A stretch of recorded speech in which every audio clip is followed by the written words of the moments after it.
¿Qué tal? Buen provecho. Un honor estar aquí con ustedes. ¿Palabra? Ahí vamos de nuevo. Ok. Bueno, un gusto estar aquí con ustedes, ver muchas más caras conocidas de las que me esperaba. Agradezco a los presidentes Hurtado Hoyo y Aguirre y a mi amiga Clara por la invitación. El de Clara, cuando estaba en PIE, fue el primer programa de televisión al que creo que me invitaron. No, hubo uno antes con Ditela, pero era un programa casi marginal. El primer programa importante fue...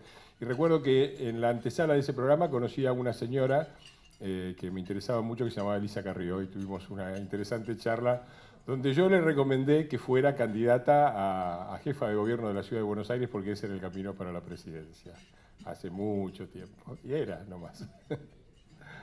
Bueno, me piden que hable sobre hacer la Argentina y hacer para la Argentina. Yo me voy a tomar el atrevimiento de empezar, después seguramente Clara me hará alguna pregunta sobre ese tema, o por lo menos habíamos hablado de esto. Si ustedes me preguntan a mí qué es lo que yo creo más importante de lo que yo estoy haciendo en este momento, quizás ustedes me conocen por mis intervenciones mediáticas, me considerarán una buena o una mala espada de Cambiemos y del gobierno. Algunos más conocerán mi trabajo parlamentario, que es obviamente una de mis preocupaciones. Sin embargo, si ustedes me preguntan qué es lo más importante que estoy haciendo, yo creo que es trabajar en la creación de una Corte Penal latinoamericana y del Caribe contra el crimen transnacional organizado. Yo creo que el principal problema de la región es el crimen organizado, es un problema de enorme magnitud. Los dos países que son la mitad de Sudamérica, Brasil, y la mitad de Centroamérica, México, están en enormes problemas, y creer que Brasil y México están en enormes problemas, pero nosotros estamos a salvo, es en un mundo globalizado, de fronteras porosas, de mafias transnacionales, es un enorme error.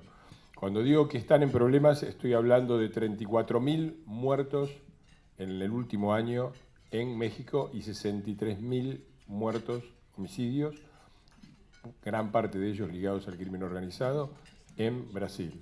Es un problema tremendo y si no trabajamos en forma cooperativa internacional y no creamos instituciones del siglo XXI, no puede ser que los únicos que hayan entendido que vivimos en un mundo global y transnacional e hipertecnificado sean los delincuentes, mientras nosotros seguimos defendiéndonos en pequeños reductos nacionales que carecen de información, que no saben lo que pasa del otro lado de la frontera, que sabemos que está sucediendo, que la justicia brasilera tiene información valiosa para la justicia argentina y hay que estar negociando 2 años para tener esa información. Toda una serie de locuras que explican por qué el crimen organizado sigue avanzando. Bueno, la campaña está muy avanzada, la ha anunciado como parte de las políticas de Estado nuestro presidente de la Nación ante las Naciones Unidas. No los voy a aburrir con todos los hitos. Está consensuada, votada unánimemente por la Cámara de Senadores, por la Cámara de Diputados, reconocida a nivel internacional con adherentes famosos y variopintos, por decirlo así, desde Anthony Giddens o Vargas Llosa o Fernando Sabater a Juan José Campanella, Beatriz Sarlo, Sebrelli, etcétera, etcétera. No los quiero aburrir mucho con esto, lo que sí les quiero decir es que están por ahí Gaia, y por aquí ya la veo también a Camila. Párense un segundito, así las ven, si no les molesta. Muy amables. Ellas tienen unas carpetas con informaciones sobre la campaña, sobre los logros, sobre los avances. Necesitamos que esto sea una campaña de los gobiernos y en eso tenemos el apoyo del presidente, de la vicepresidente, del canciller, de los ministros de Justicia y de Seguridad. Hemos participado en incontables actividades, pero necesitamos también desarrollar la campaña a nivel de sociedad civil. Para eso lo estamos haciendo a través de una ONG que se llama Democracia Global, que necesita de todo tipo de apoyos. Así que los que estén interesados en apoyarnos, en interesarse, son bienvenidos y los dejo después con Camila y con Gaia.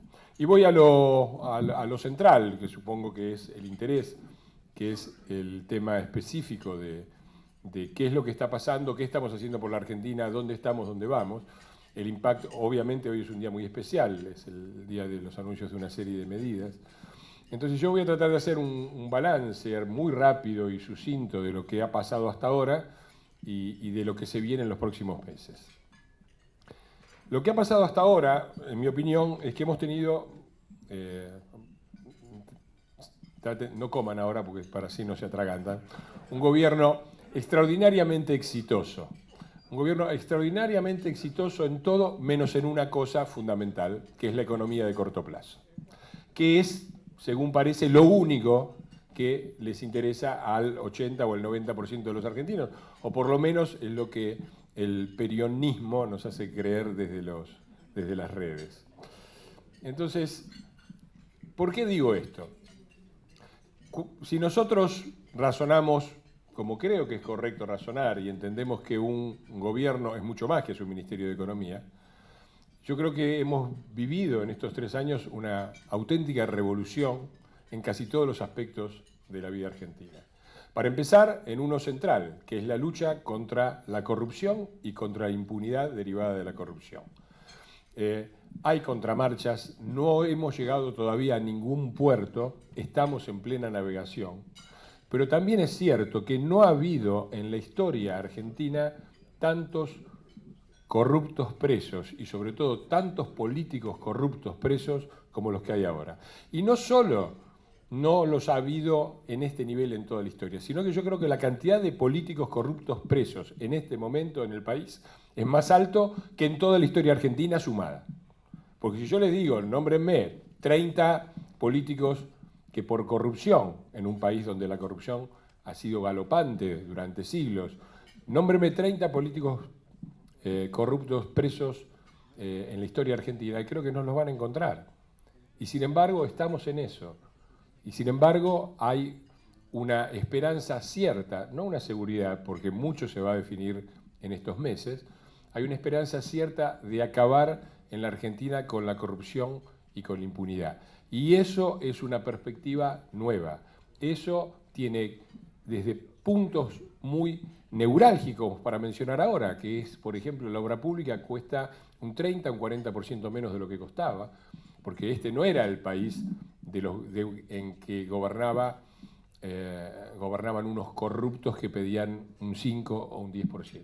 Este era un país mafioso, con una matriz mafiosa, donde una serie de delincuentes que se habían hecho con el poder político se habían apoderado de la matriz del Estado y la utilizaban directamente como una forma de recaudación para sus empresas políticas y sus empresas económicas, y que a la larga, en ese mismo camino, no hace falta decir mucho, no hay más que mirar a nuestra querida Venezuela la situación por la que está pasando. Podemos discutir hasta dónde habían avanzado, podemos discutir si se frenaron porque no querían ir más allá o porque quizás muchos salimos a cortarles el camino. Lo que no podemos discutir, me parece, es que esa era la dirección en la que estaba yendo la Argentina. Y hoy estamos en una situación completamente diferente, en la que en octubre nos jugamos en gran parte este punto. Vamos a seguir con un régimen de impunidad, vamos a seguir con el cártel de la obra pública, vamos a seguir con todas y cada una de las empresas que honestamente quieren avanzar en este país y quieren generar trabajo y quieren generar riqueza, sometidas al chantaje de una mafia política, o vamos a ir a otro escenario. Me parece que ese es un punto decisivo del éxito, un éxito relativo, un work in progress, por decirlo, estamos trabajando, ¿no? Hombres trabajando, disculpe las molestias, deberíamos poner como cartel en la puerta de la Casa Rosada, pero estamos avanzando claramente en ese sentido. Y lo estamos haciendo en condiciones muy difíciles, porque lo estamos haciendo con los jueces que había. Yo siempre recuerdo que entre los 12 jueces de instrucción de Comodoro Pi, un punto central en la lucha contra la corrupción, 11 fueron designados entre Carlos Menem, Néstor Kirchner y Cristina Kirchner. Con esos jueces, que son los que nos legaron, pero no solamente nos legaron el 8% de déficit fiscal, nos legaron también una justicia corrompida y una justicia amenazada desde un organismo específico que fue Justicia Legítima, que es Justicia Legítima y que todavía vemos operando para poner la causa de los cuadernos abajo de la mesa y avanzar con otra con una operación política contra Stornelli, y la seguimos viendo en acción. Así que eso me parece que es un punto decisivo, el punto de la justicia. Otro punto central es la lucha contra el narco, que creo que nunca se hizo, nunca hemos tenido en la Argentina un Estado comprometido en todos los aspectos, sobre todo en purificarse, en sacarse de encima la amenaza narco y la infiltración de los narcos. Señores, recuerden que estuvimos a punto de escriturar la provincia de Buenos Aires para el narco bajo la firma del señor Aníbal Fernández. No hace mucho que pasó eso. Y no olvidemos hasta qué punto avanzó el tema. Este gobierno, yo recuerdo y hago esta mención porque después lo voy a mencionar también cuando hable de la parte económica, este gobierno asumió, muchos nos dicen, tendrían que haber hecho todas estas reformas antes al principio. A las pocas semanas de asumido este gobierno, el Servicio Penitenciario Federal levantó las puertas de una prisión y dejó salir a 3 de los delincuentes más importantes por lo que habían hecho, los del crimen de General Rodríguez de la República Argentina, les dio un auto para que se... y los muchachos estuvieron paseando por Quilmes, lugar significativo, y sus alrededores hasta que cometieron el error de irse a Santa Fe. Pero estuvieron dando vueltas, es decir, este gobierno no controlaba ni las prisiones federales. Y de ahí arrancamos, de ahí arrancó mi amiga Patricia Bullrich con un trabajo que me parece que es un punto de inflexión en la actitud que el Estado argentino tiene que tener en la lucha contra el crimen organizado, que queremos complementar con la COPLA a nivel internacional y estamos teniendo un gran apoyo por parte del Poder Ejecutivo, pero que también es fundamental que se libre en cada uno de los estados. Y lo estamos haciendo con éxitos muy notables. Un elemento fundamental es la reducción de alrededor de un 20% en los homicidios, un crimen de los más horrendos y en los cuales es muy difícil mentir las cifras, o es imposible porque los muertos son.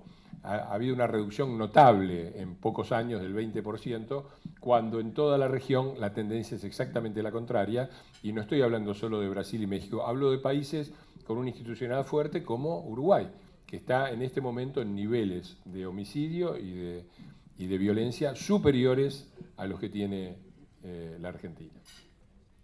2 puntos que me parecen fundamentales, impunidad y narco, porque una cosa, podemos discutir largo y tendido sobre si este es un buen gobierno, un mal gobierno, un pésimo gobierno o un gobierno excelente. Lo que no podemos discutir es que este es un gobierno. Y antes no teníamos un gobierno, teníamos una mafia que se había apoderado del Estado para hacer sus negocios políticos y económicos. ¿Qué más? Creo que hay toda una serie de otros puntos muy notables, algunos más grandes, otros más chicos. Uno básico es el de la infraestructura. Es muy claro el esfuerzo que ha hecho el gobierno en términos de largo plazo para la economía con respecto a la infraestructura. Recibimos una infraestructura devastada, porque no fue solamente que después de 12 años, con la soja promedio a $480, promedio, llegó a valer 600, pero promedio 480 durante 12 años de mayorías parlamentarias y tasa de la FED que llegó a ser 0,25, no solamente quedaron más del 30% de pobres, con un pico de más del 32% en el año 2014, nos quedó también un país con todos sus stocks devastados. La infraestructura, que tenía un nivel razonable, no brillante, pero razonable a fines de los 90, devastada. La energía, y este es otro punto que pongo junto con infraestructura, completamente devastada, con situaciones de una ciudad como Buenos Aires, con cortes que duraban semanas y que se han reducido a menos de la mitad en este momento, y con una perspectiva de desabastecimiento. Estábamos pagando $15 el BTU, el millón de BTU de gas en unos barcos que frecuentemente se nos perdían. En el trayecto hasta los puertos, de vez en cuando se perdía algún barco y terminaba en el bolsillo de algún funcionario que hoy está preso. Entonces, me parece que ese es otro punto fundamental, la apuesta a la infraestructura, la apuesta a crear un país que sea competitivo por sus propios medios y que no viva en una burbuja en donde son necesarios los cepos cambiarios, los default, etc. Y esto implica, lo mencioné también, la energía, el gigante dormido de Vaca Muerta, que allí estaba, que ya lo habían descubierto, pero que no tenía prácticamente actividad. Yo hace poco viajé a Neuquén, los invito a hacerlo. Es muy impresionante el nivel de actividad que tiene la provincia, es muy impresionante todo lo que se está haciendo, y es muy impresionante cómo, a pesar, porque pocos daban, ¿no? Recordemos las dificultades. Teníamos un sindicato de petroleros muy bravo, era muy difícil fijar condiciones de trabajo como las que pedían las empresas, más o menos razonables. Los petroleros argentinos, desde el punto de vista del costo para las empresas, costaba más un petrolero argentino que un petrolero en Texas.